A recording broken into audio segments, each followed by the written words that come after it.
The golden anniversary party was in full swing at Bellacorte, the upscale Italian restaurant that had become Dad's second home over the past 15 years. Crystal chandeliers cast warm light over the private dining room where 40 family members celebrated my parents' 50 years of marriage. I sat at the far end of the table, picking at my osso buco, trying to make myself invisible. Elena, my sister Carmen, called down the table, her voice carrying that familiar edge of condescension. Are you still working at that little cafe downtown? The one with the sticky floors? The conversation around me quieted. Here we go again. I manage the operations for several restaurants, I said quietly, cutting my meat with careful precision. Several restaurants? My brother Tony laughed, nearly choking on his wine. You mean you clean tables at several restaurants? There's a difference. The family erupted in laughter. Even my cousins, who barely knew what I did for work, joined in. I kept my eyes on my plate and said nothing. Leave Elena alone, Mom said, but her tone suggested she found it amusing too. She's doing her best with limited opportunities. Dad stood up, tapping his wine glass with his knife. Since we're talking about careers, let me share some good news. Tony just made partner at the firm, the youngest in the company's history. Applause filled the room. Tony stood and took a bow, his chest puffed with pride. And Carmen, Dad continued, just closed the biggest real estate deal of her career. $3 million. More applause. Carmen waved like she'd won an Oscar. We're so proud of our successful children, Mom beamed. They've really made something of themselves. I noticed she didn't mention me. Neither did Dad. What about Elena? My cousin Sophia asked with false innocence. Any big achievements to share? The table fell silent except for a few barely suppressed giggles. All eyes turned to me. I could feel my face burning. Elena works very hard, Dad said diplomatically. Not everyone can be. Well, not everyone has the same drive for success. She tries though, Carmen added with a patronizing smile. That's what matters. I had heard variations of this conversation at every family gathering for the past 10 years. Since graduating business school, while my siblings climbed corporate ladders, I had supposedly been finding myself in the food service industry. At least that's what my family believed. What they didn't know was that finding myself had actually involved building Rossetti Restaurant Group into the largest privately owned restaurant chain on the West Coast. In the past decade, I had acquired 47 establishments, including every single restaurant my family frequented. But I operated through shell companies and kept my name out of the press, preferring to work behind the scenes while building my empire. Elena, Dad's voice pulled me back to the present. I was just telling everyone about this place. Bellacorte has been my favorite restaurant for 15 years.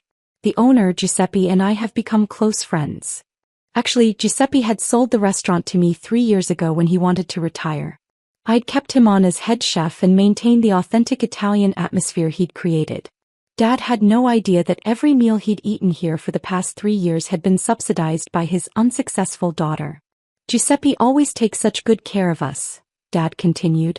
Gives us the best table, the finest wine. That's what happens when you're a valued customer with real purchasing power. He glanced at me meaningfully. Some people get respect because they've earned it through success. Others. He shrugged. Well, others get the cheap seats.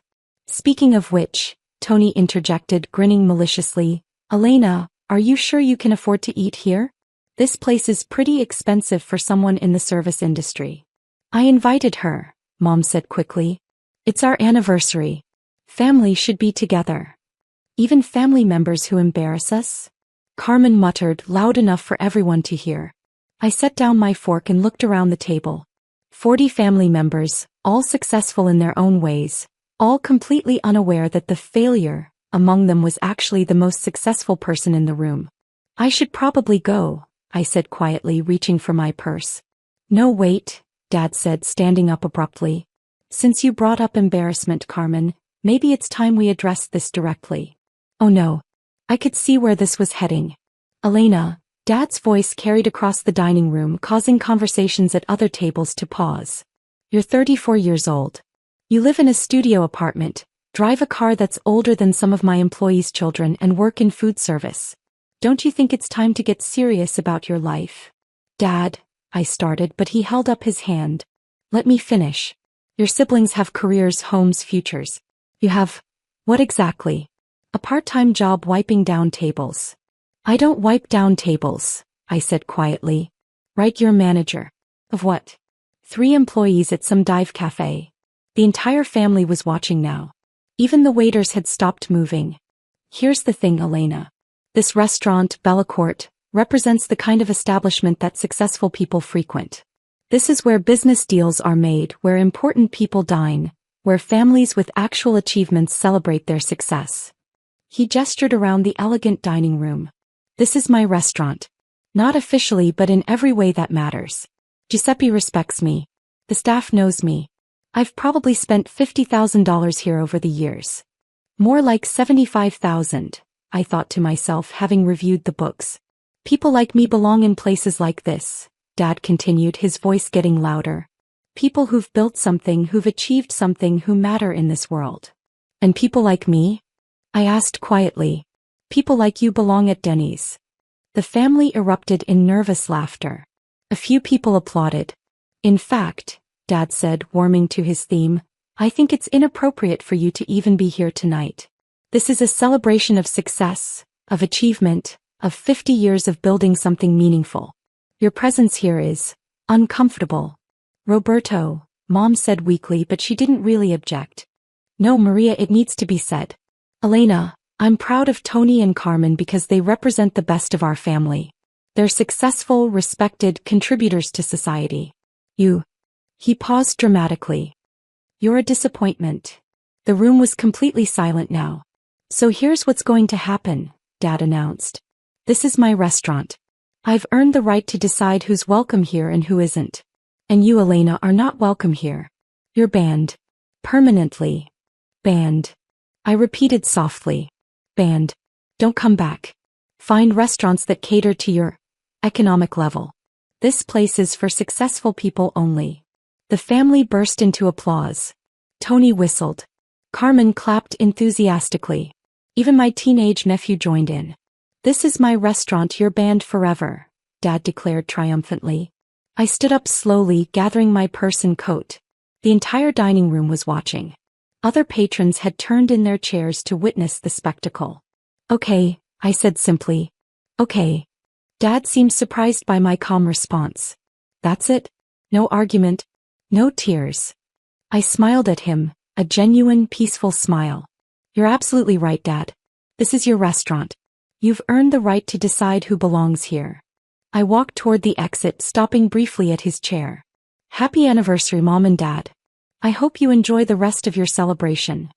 Then I walked out of Bellacorte, leaving behind 40 family members who were already resuming their party, probably relieved that the embarrassing daughter had been handled so efficiently. In my car, I sat quietly for a moment, listening to the muffled sounds of celebration coming from inside the restaurant. Then I pulled out my phone and made a call. Jennifer? It's Elena. Yes, I know it's Saturday night. I need you to execute Protocol 5 immediately. All Martinez family accounts, every restaurant in the chain. Effective immediately. Yes, including Bellacorte. Revoke all VIP memberships, all discounts, all special privileges. Put them on the standard customer list. No, actually, put them on the restricted list. Yes, I'm sure. The second call was to Marcus, my head of security. Marcus, I need a team at Bellacorte in 20 minutes. It's the one downtown. The Martinez family is currently in the private dining room. Their VIP access has been revoked as of right now. I want them escorted out professionally but firmly. No, they're not to be hurt, just removed. Make sure the staff understands they're no longer welcome at any of our properties. The third call was to my assistant. Sarah, I need you to prepare the ownership documentation for all 47 restaurants. Yes, all of them. We're going public with my identity on Monday. Contact the Business Journal, arrange interviews. It's time people knew who really owns Rossetti Restaurant Group. I started my old Honda. Actually a 2023 model that I kept modest looking with careful maintenance, and drove to my studio apartment. In reality, I owned the entire building and lived in what had been 4 combined units, creating a spacious penthouse. But I maintained the exterior appearance of a simple studio to preserve my cover. As I poured myself a glass of wine, a 1995 Brolo that cost more than Dad's monthly car payment, I reflected on the past 10 years. I had built my restaurant empire carefully, methodically, always staying behind the scenes. I used shell companies, hired managers to be the public faces, and kept my personal involvement invisible. The irony was delicious. Dad's favorite restaurant had been mine for 3 years. Every meal he'd bragged about, every special treatment he'd received, every discount he'd never noticed, all had come from the daughter he'd just banned for being unsuccessful. Bellacorte wasn't the only one. Romano's, where Tony celebrated his legal victories. Casa Napoli, where Carmen closed her real estate deals. Villa Toscana, where the extended family held their monthly dinners. Own them all. For 10 years, I had been secretly subsidizing my family's lifestyle while they dismissed me as a failure. The special treatment they received at their favorite restaurants wasn't because they were valued customers. It was because the owner wanted to make sure her family felt welcome, even as they excluded her from their definition of success. 23 minutes after I'd left Bellacorte, my phone rang. Elena. Dad's voice was confused, agitated. Something strange just happened. Security came to our table and told us we had to leave. They said our VIP membership had been revoked. That's strange, I said calmly. They wouldn't explain why. Just said new management had reviewed our account and decided we were no longer welcome. It doesn't make sense. Giuseppe has always. Maybe Giuseppe isn't in charge anymore. What do you mean? He owns the place. Dad, a lot of things change in the restaurant business. Ownership, policies, guest lists. But we were in the middle of our anniversary party. They made us pack up our cake and leave. It was humiliating. I sipped my wine, saying nothing. Elena, you don't think this has anything to do with what happened earlier, do you? I mean, you couldn't have. You work in restaurants, right? You don't have any influence over. No, that's ridiculous. Why would that be ridiculous? Because you're not. I mean, you don't have the kind of connections that could. Elena, do you know something about this? I know that restaurants are businesses, Dad. And businesses make decisions based on their values and priorities. What's that supposed to mean? It means maybe Bellacorte decided they don't want customers who treat other people badly. Other people? You mean you? Elena, you can't be serious. You think Giuseppe cares about some family drama? I think Giuseppe sold the restaurant 3 years ago to someone who might care about family drama. Silence. Elena, Dad's voice was smaller now. Who bought the restaurant? Someone who believes that respect should be earned through character, not bank account balances. Elena, tell me you didn't. I didn't what, Dad? I thought I was just a failure who wipes down tables. How could I possibly have any influence over a place like Bellacorte? More silence. Elena, if you had something to do with this, you need to fix it. Right now. Call whoever you know and fix this. I can't fix it, Dad. What do you mean you can't fix it? I mean the decision has been made. The Martinez family is no longer welcome at Bellacorte. Or Romano's. Or Casa Napoli. Or Villa Toscana. Or any of the other restaurants where you've spent the last 10 years telling anyone who would listen about your successful children and your disappointing daughter. The silence stretched so long I thought he'd hung up. Elena, he finally whispered. What are you saying? I'm saying that your unsuccessful daughter owns 47 restaurants, including every single one where this family has ever celebrated anything. That's impossible. Rossetti Restaurant Group. Look it up. I could hear him frantically typing on his phone. Elena, this website says Rossetti Restaurant Group is privately owned by. It doesn't list an owner. Elena Rossetti Martinez. I use my grandmother's maiden name for business. More professional than being known as the family disappointment. You own all of these restaurants? 47 establishments across California, Nevada, and Arizona. $328 million in annual revenue. 2,137 employees. But you live in a studio apartment. I own the building. I combined 4 units into a penthouse but kept the exterior modest. Seemed easier than explaining to my family how a table wiper could afford a luxury condo. Your car is a 2023 Honda that I keep looking older because you always made fun of successful people who drove flashy cars. Said it showed poor priorities. Elena, I don't understand. If you're successful, if you own all these businesses, why did you let us think? Let you think what, Dad? Let you think I was a failure? You never asked what I actually did for work. You just assumed. For 10 years, every time I tried to explain my business, you cut me off and changed the subject to Tony's cases or Carmen's sales. But if you had money, if you were successful. I tried to tell you.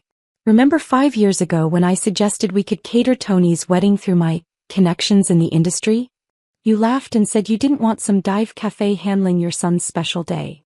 I paused, remembering the sting of that particular dismissal. So I arranged for Romano's to cater it instead. They gave you their friends and family discount, which was actually me subsidizing the entire event. You paid for Tony's wedding? I've been paying for a lot of things, Dad. Carmen's engagement party at Villa Toscana. Your business dinners at Casa Napoli. Mom's birthday celebration at Bella Vista. Every time you bragged about getting special treatment, it was because the owner was making sure her family felt welcome, even though her family made her feel worthless. Elena, we never made you feel worthless. Really? What did you call me an hour ago?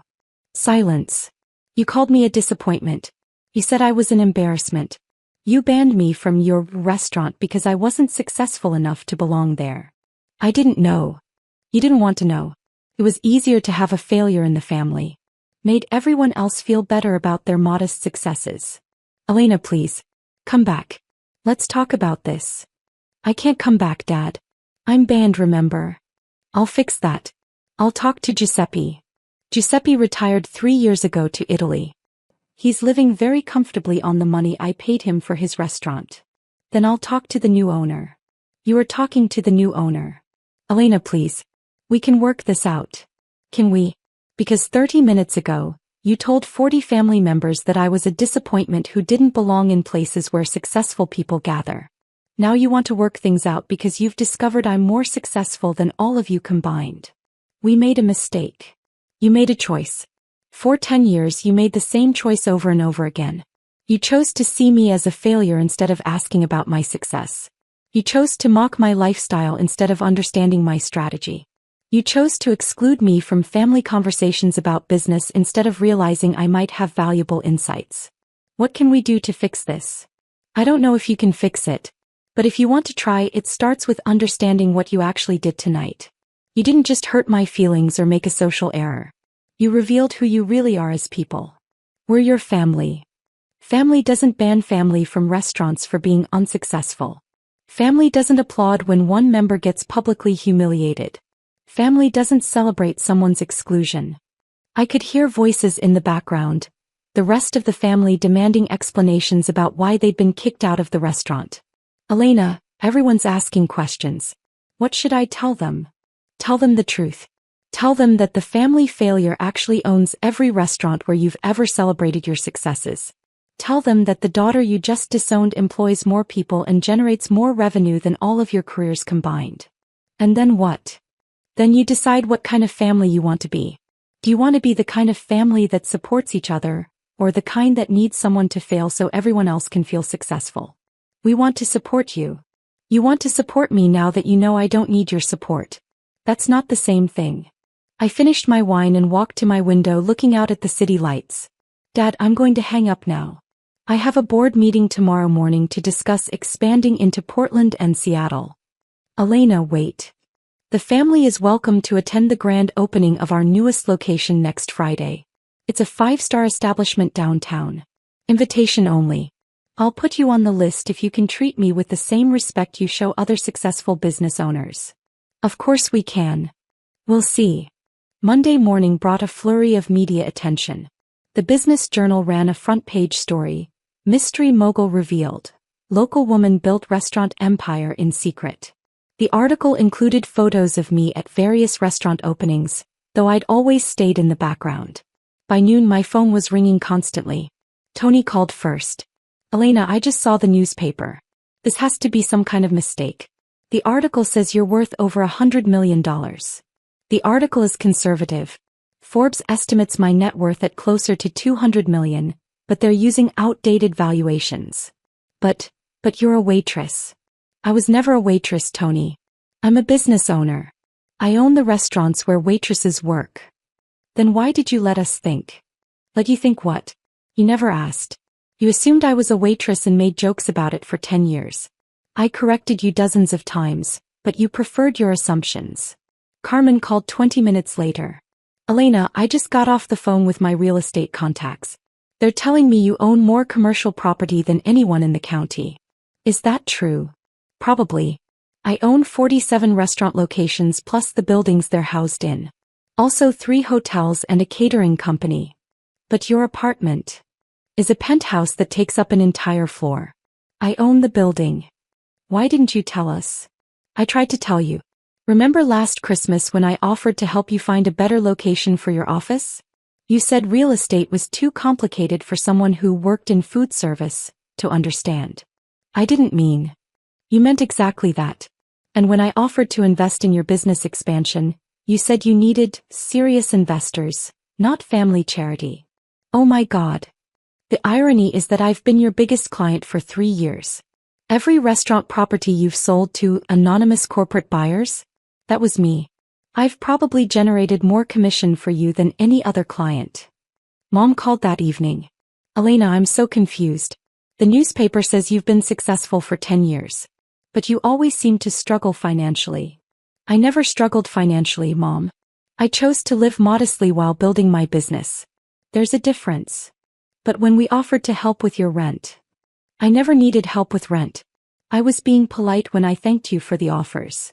The Times says you employ over 2,000 people. 2,137 as of last Friday. Elena, I feel sick. We treated you like you needed our pity. You treated me like I was worth less than other family members because I made different choices about how to display wealth. We're so sorry. I know you are. The question is whether you're sorry for hurting me, or sorry for being wrong about my financial status. Friday night arrived and with it the grand opening of Rossetti's Coastal, my new flagship restaurant. The guest list included city officials, business leaders, food critics and celebrities. As I stood in the main dining room, greeting guests in my role as owner and so, I spotted my family near the entrance. They looked uncomfortable and uncertain, clearly out of their element in a room full of genuinely successful people. Dad wore his best suit but looked nervous. Mom clutched her purse like a security blanket. Tony and Carmen stayed close together, whispering. I walked over to them. Thank you for coming, I said formally. Elena, Dad said quietly, this place is incredible. And all these people, they're all here for you. They're here for the opening of my restaurant, yes. I saw the mayor earlier. And that food critic from the Times. Business relationships, I said simply. Elena, Mom stepped forward. We've been talking all week. As a family. About what happened at the anniversary party. And we realize we made terrible mistakes. Not just that night but for years. We treated you badly because we didn't understand your success. You treated me badly because you didn't respect me, I corrected. My level of success shouldn't determine how much respect I deserve from my family. You're right, Tony said. Even if you had been a waitress, we should have treated you better. Even if I had been unsuccessful, I still would have been your sister. We know that now, Carmen added. We've been talking about why we acted the way we did and honestly it's embarrassing. Why did you act that way? Because, Dad said slowly, it made us feel better about ourselves. Having someone in the family who was less successful made our achievements seem bigger. At least he was being honest. But here's what we realized, Mom continued. Even if we had known about your success, we might have acted differently for the wrong reasons. We might have treated you better because you were rich, not because we were better people. And that would still be wrong, Carmen said. Families should treat each other well regardless of money or status. I looked at the 4 of them standing together in my restaurant, finally understanding the impact of their actions. I appreciate you saying that, I said. It means more than you know. Elena, Dad asked, is there any chance you could forgive us? Not because we deserve it, but because you're generous enough to give us another chance. I already have forgiven you. The question is whether we can build something better going forward. What would that look like? It would look like treating each other as equals. It would look like being interested in each other's lives without judgment. It would look like supporting each other's choices, even when we don't understand them. We can do that, Mom said quickly. Can you? Because it's harder than it sounds. It means Tony can't make jokes about my car. It means Carmen can't assume she knows more about real estate than I do. It means Dad can't use my presence as a way to make himself feel more successful. We understand, Dad said. It also means that I stop hiding my success from you. No more shell companies, no more secret subsidies, no more pretending to be less than I am to make you comfortable. We want you to be proud of what you've built, Carmen said. We want to brag about our successful sister. I don't need you to brag about me. I need you to respect me. We do respect you, Tony said. We're in awe of you. Don't be in awe of me. Just treat me like family. Like an equal. Like someone whose opinions and choices have value. The restaurant's live jazz band started playing, and guests began moving toward the dining room for the official opening ceremony. I have to give a speech in a few minutes, I said. You're welcome to stay for dinner if you'd like. Could we? Mom asked hopefully. Of course. You're my family. As I walked toward the microphone, I felt lighter than I had in years. Not because I'd proven my success to my family, but because I'd finally been honest about who I was. No more hiding, no more pretending, no more accepting less respect than I deserved. The speech went well. I talked about the importance of family, both chosen and biological, and about building businesses that serve communities. I mentioned the scholarship program we were launching for students interested in culinary careers. After the ceremony, as guests mingled and enjoyed the 5-course tasting menu, my family approached me again. Elena, Dad said, your speech was beautiful. And this restaurant, it's not just successful, it's meaningful. You're helping people, creating jobs, supporting students. That's what business should do, I replied. Success isn't just about money. It's about impact. We're proud of you, Mom said, tears in her eyes. Not because you're rich, but because you're good.